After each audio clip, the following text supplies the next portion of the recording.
All right, everybody. So we're going to begin looking at the Secondary Math 2 Unit 13 review. This is where we're going over algebraic proofs, segment proofs, and angle proofs.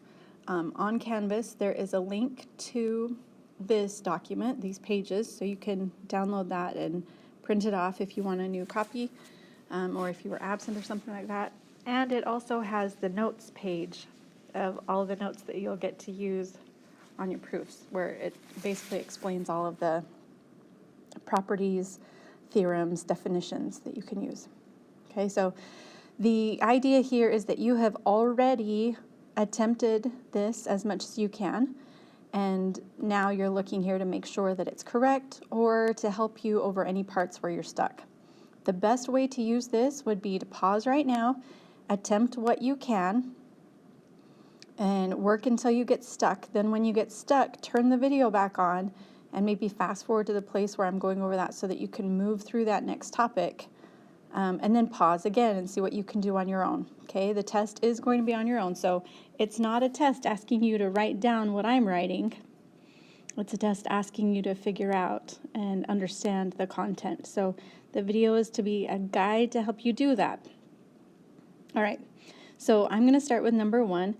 This has k equals 3, then 3 equals k. Students sometimes feel like this is the reflexive property, but the reflexive property would look like k equals k or 3 equals 3, right?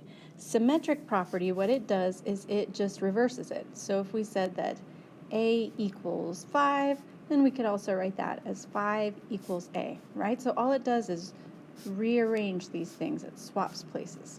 Yeah, this is the symmetric property, so that's the thing that we're going to mark on this first one, H, symmetric property. Okay, the next one, 6y equals 24, and then they go to 6y minus 3 equals 21. So what I encourage you to do is study the two expressions, equations, and see what's the same and what's different.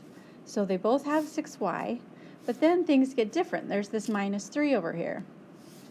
On that side, we have 24, but then it goes to 21. So I think they subtracted 3 on both sides. If they subtract 3 on the left, they'd get 6y minus 3. And if they subtract 3 on the right, we'd get from 24 minus 3, we'd get 21. So I think this was subtraction property. So we're going to say B, subtraction property on this part. Okay, on this next one, we have the first statement, 10x plus w equals 41, and then we have 10x plus 1 equals 41. So there's one change. That is what was w is now a 1, right? That one change. And they've given us a statement saying that's allowed. So all of these are an indicator of substitution. We kept everything except one thing. We changed out the w for a 1. So substitution is what we're looking for there, and that is F on this list. So put an F right there. Okay, on the next one, we have 3 statements, 3x equals 2y, 2y equals z. I want you to notice that on these 2 statements, they have 2y in common, right? They both equal 2y. Well, if they both equal 2y, don't they have to equal each other as well? So that's what we're stating right there.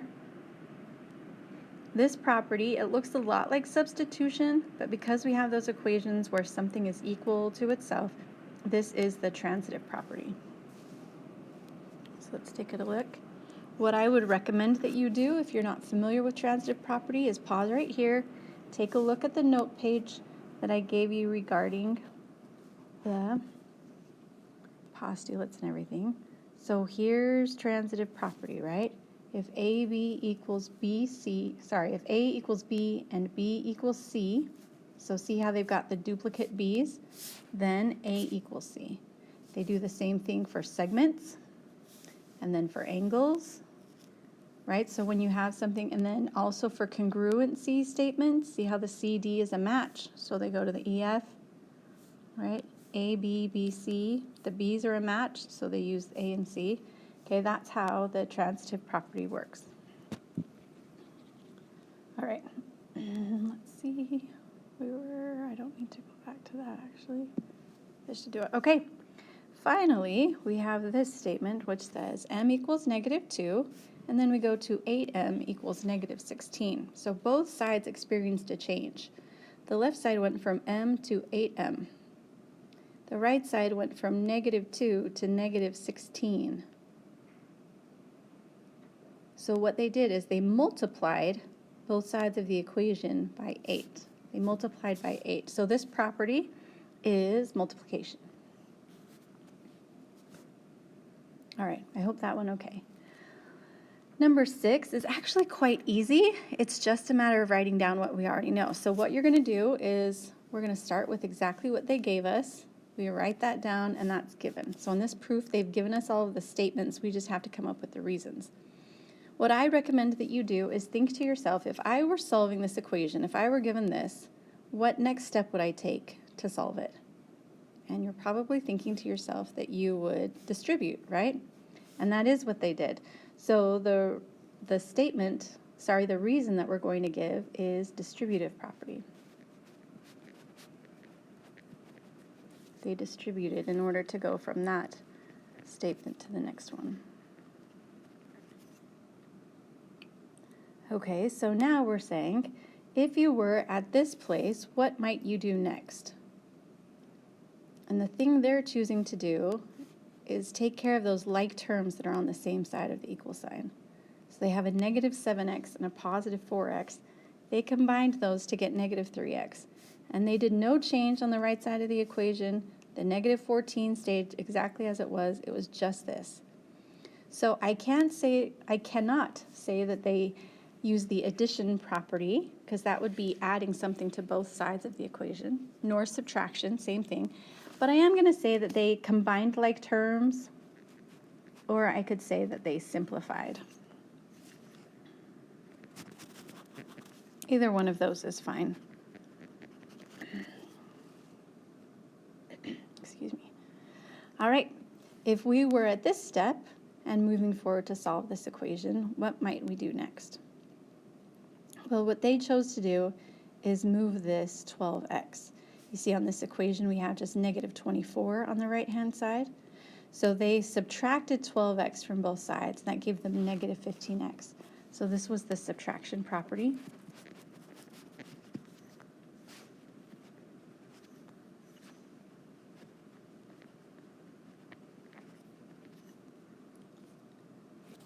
Okay, now we're looking from this statement to the next one. If we were here, what would we do to solve for x? I think I would divide, wait, I went too far, sorry. Let's go from that statement to the next one. If I were at this step, what I would do is probably move this -14. I would add 14 to both sides, so this is going to be the addition property.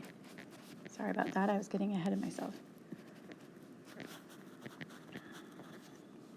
Okay, now the thing we were talking about. From here, we would want to get x alone, so we would divide both sides by -15.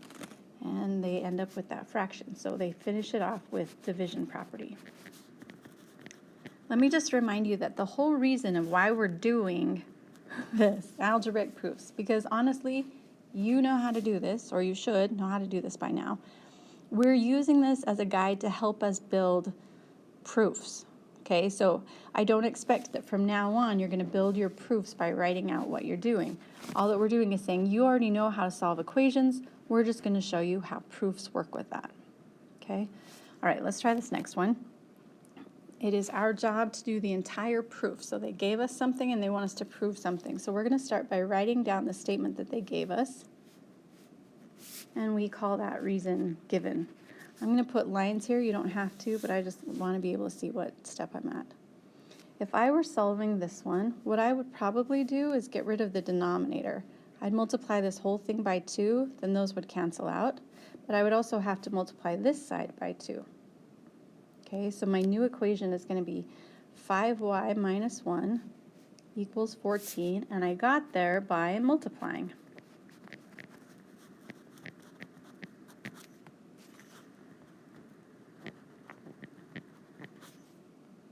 Okay, Now, the next step that I want to take is to move this -1. I want to get my 5y alone.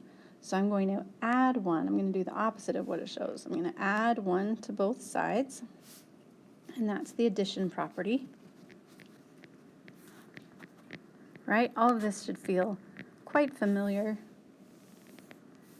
And then we're thinking to ourselves, if I'm solving this for y, what's the last thing I want to do? I want y to be alone. So I'm going to divide by 5. That will end up being y equals 3, and the step I took there was the division property.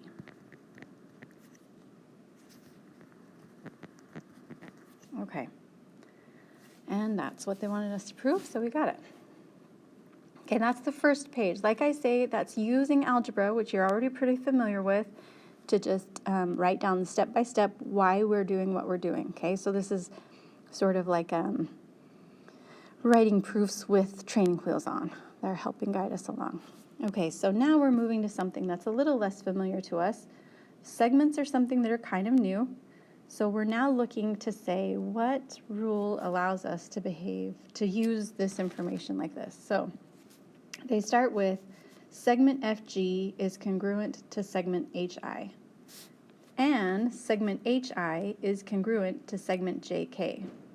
Do you notice that these both have something in common, right? They both have, sorry, I want that to stay, they both have HI.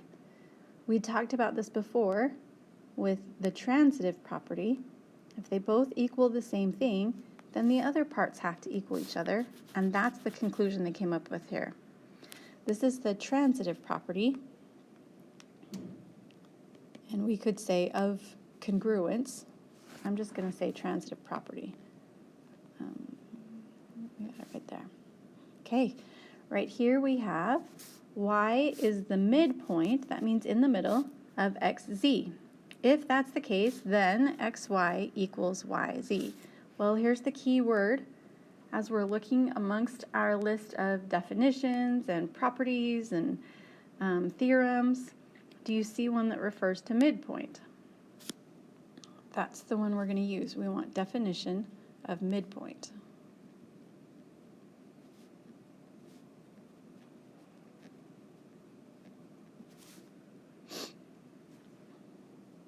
All right, on this statement, if RS equals TU, then RS plus XY equals TU plus XY. So I want you to compare the statements, look for what's the same and what's different. Do you see that the difference is this plus XY that's on both sides? So what did they do to put a plus XY on both sides? They used the addition property to add XY to both sides.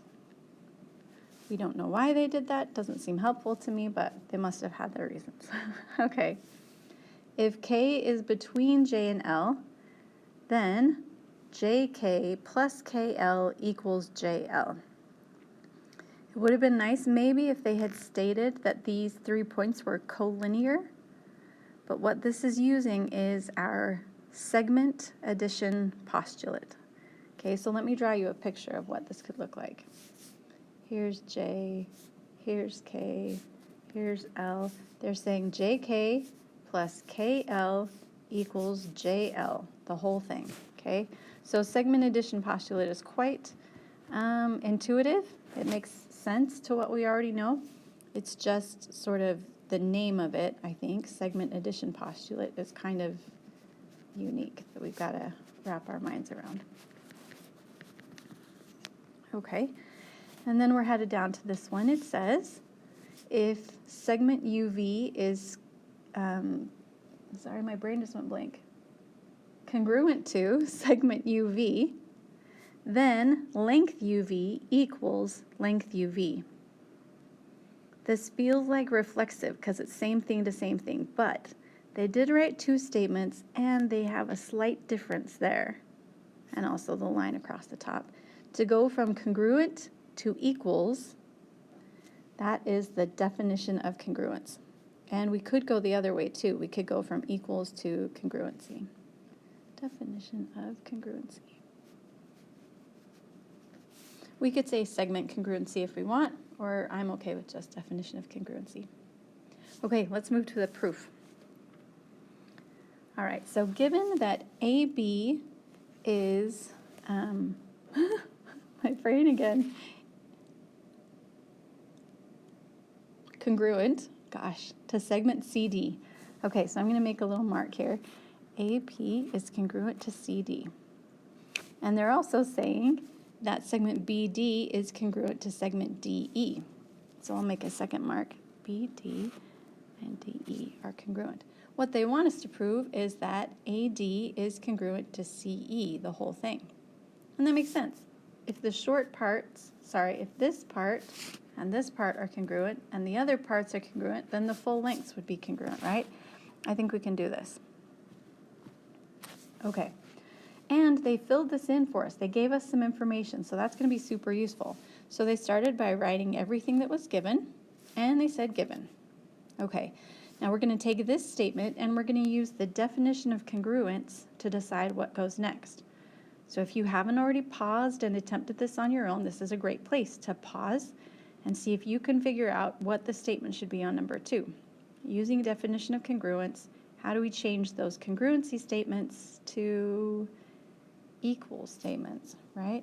So what we're going to have is that AB equals CD and that BD equals DE.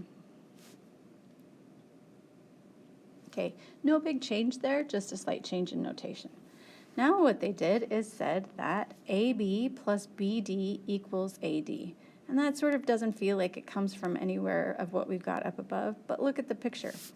AB plus BD equals AD. That fits with the segment addition postulate.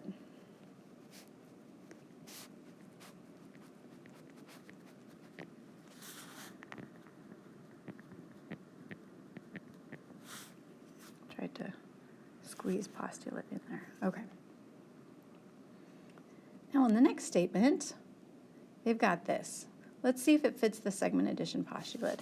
CD plus DE equals AD. No, that's not what the postulate says. That's jumping around.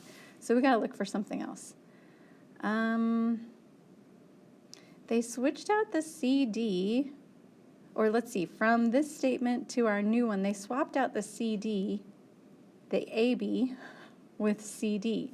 And they are allowed to do that because we said that those two equal each other. So I get how they changed AB and wrote it as CD instead. Now let's look at what happened here. We had BD listed next. They've written DE next. And look, we said that those two equal each other. So that's another substitution. They just swapped out BD and wrote DE in its place. And they kept the AD exactly as it was. So this was substitution. They did 2 substitutions in one step.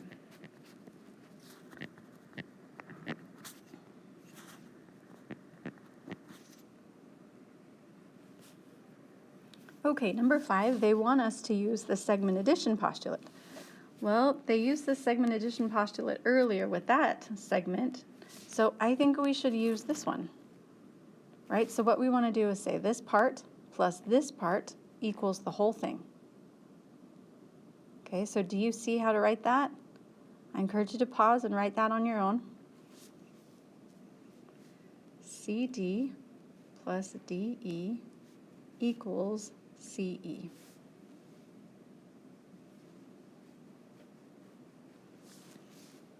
Okay, how do they go from here to here? Well, it doesn't seem super obvious to me at first glance, but what if we include that step as well? Notice how they both have this, CD plus DE, these top two. So if AD equals that and CE also equals that, don't they have to equal each other? Do you remember what rule says that? It's the,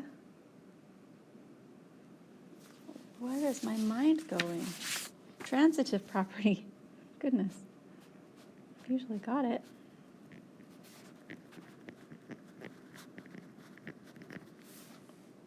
Okay. Then they're telling us for the last step that they use definition of congruence. Okay, so that's what they used here to go from congruence to equals? Well, we're going to do the opposite. We're going to go from equals to congruence now. So our statement is going to be AD is congruent to CE.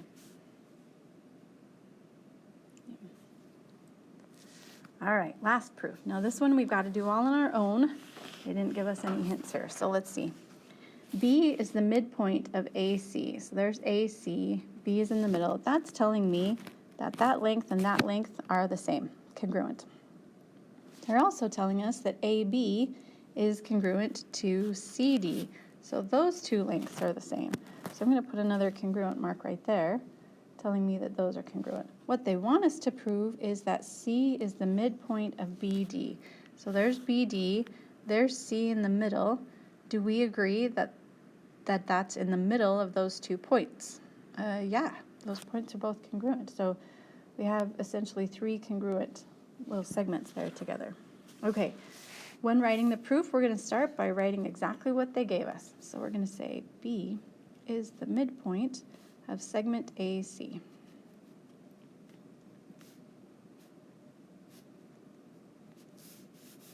I'm also going to write that AB, the segment AB, is congruent to segment CD. And all of that was given. Okay, because of this word midpoint, I'm going to look in my definitions for what midpoint means. And midpoint says that if there's a point that is the midpoint of a segment, then the 2 parts of the segments are congruent. So, since B is the midpoint of AC, which is what that told us, then I know that AB is congruent to BC. And that's from definition of midpoint.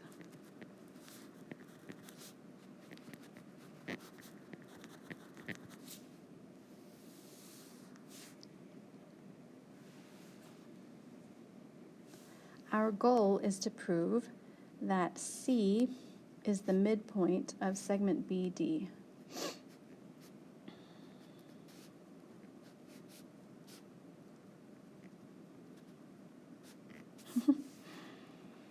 I'm guessing that we're going to use definition of midpoint to get there.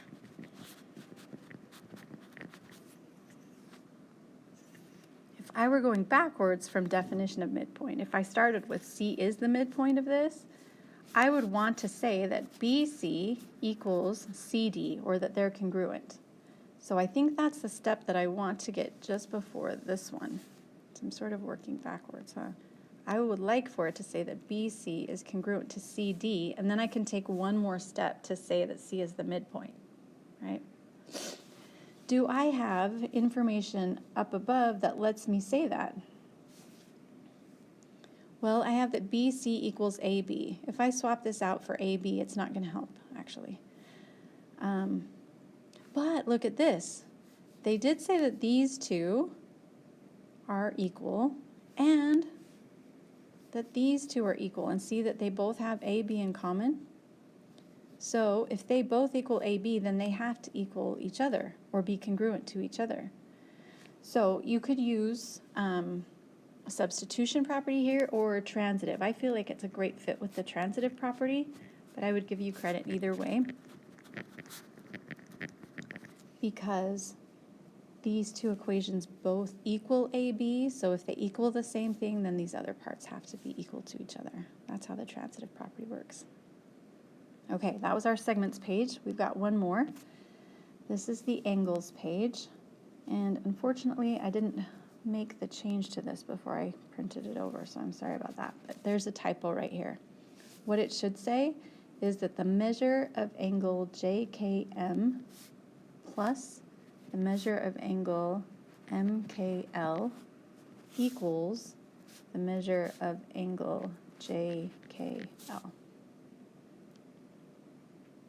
Additionally, on problem 17, there's an error right here. It should not be a parallel symbol, but instead this upside down T, which is our symbol for perpendicular. Okay, so sorry about those two typos. Okay. So on number 15, the measure of angle JKM plus the measure of angle MKL equals the measure of angle JKL. I encourage you to pause right here, take a look at your notes, see if you can figure out which thing we're using here. This is the angle addition postulate.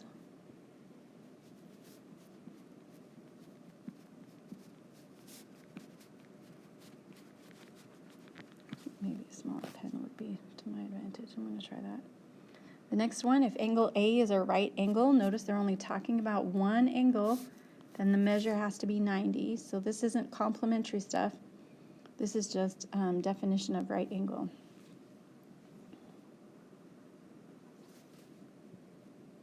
That's what it means to have a right angle. Definition. That angle measures 90 degrees. Okay, number 17.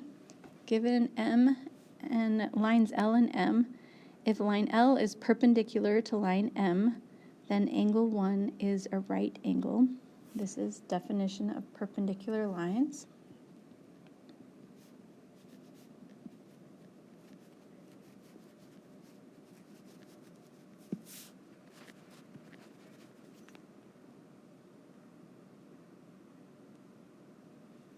Okay, if the measure of angle R equals the measure of angle S, then the measure of angle R is congruent, then angle R is congruent to angle S. See how they went from equals to congruent? We should start to be familiar with this one. That is the definition of congruency.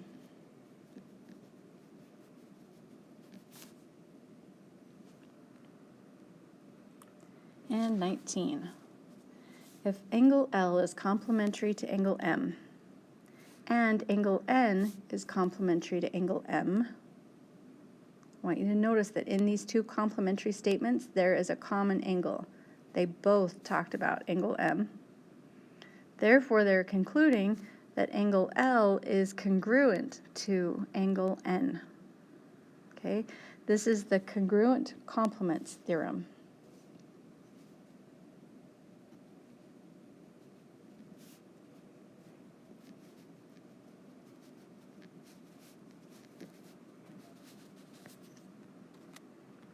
All right, we got our definitions out of the way.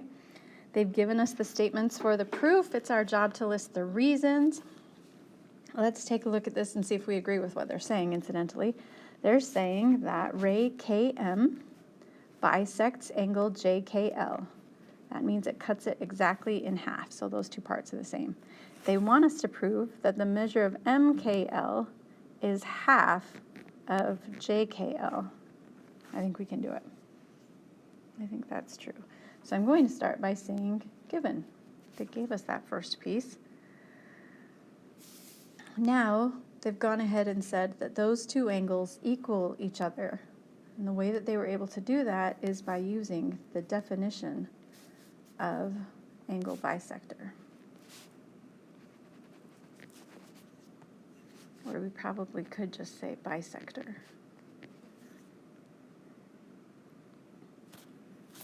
So they're saying that part is congruent to that part, or is equal to. Okay, now they've gone and said that the measure of JKM plus the measure of angle MKL equals the measure of angle JKL. The small angle plus the small angle equals the big angle. That makes sense. It is the angle addition postulate.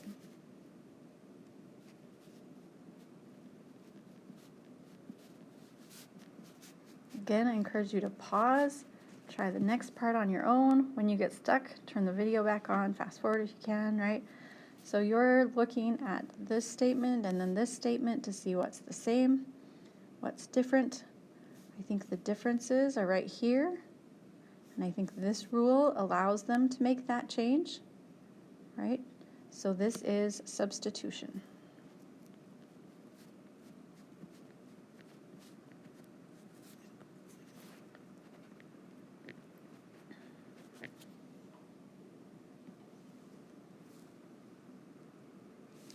Okay, now how did they get this? Well, that side is the same. This side, they put a 2 in front of the both of these. Well, I guess that makes sense because they're the same thing, so there's 2 of those, right? This is not a property that's listed. This is just a simplify or combine like terms.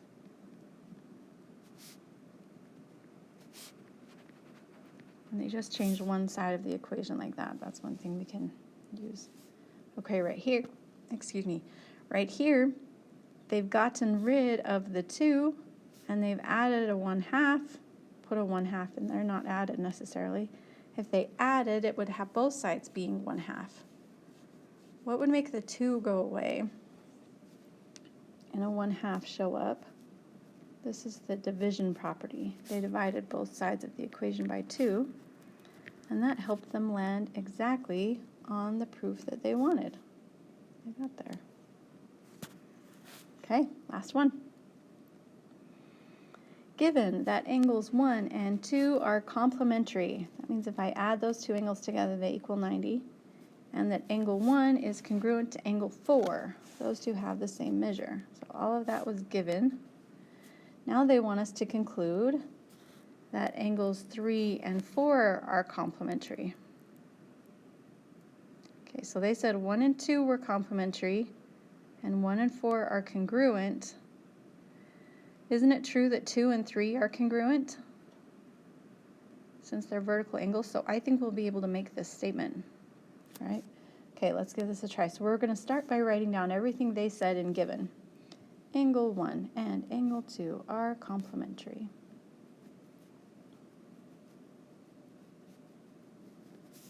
And angle 1 is congruent to angle 4. All of that is given.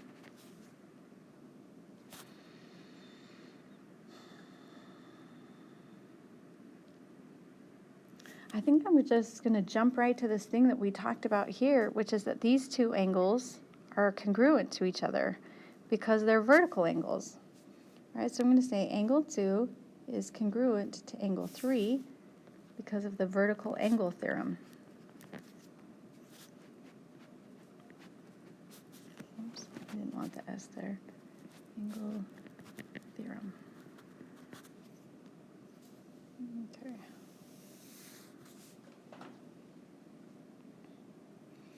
There are some interesting things that I think it's worth pointing out. First off, I could swap out this 1 with a 4, right? Since angles 1 and 4 are congruent. So I could do a substitution there. So maybe I'll write that. Angle 4 and angle 2 are complementary. I'm allowed to make that change because we said that angle 1 equals angle 4. They're congruent to each other. So we can swap one out for the other. We also have this. Angle 2 is congruent to angle 3, so couldn't I switch this to be angle 3? You're probably wondering why. Why do we want to do that? And that's because we want to get to this statement. And look, I'm almost there. So I'm gonna go ahead and just like switch the order and swap out the 2 for the 3. So I'm going to say angle 3 and angle 4 are complementary.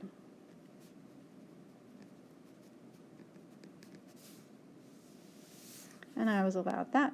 I was allowed to do that through the substitution property as well.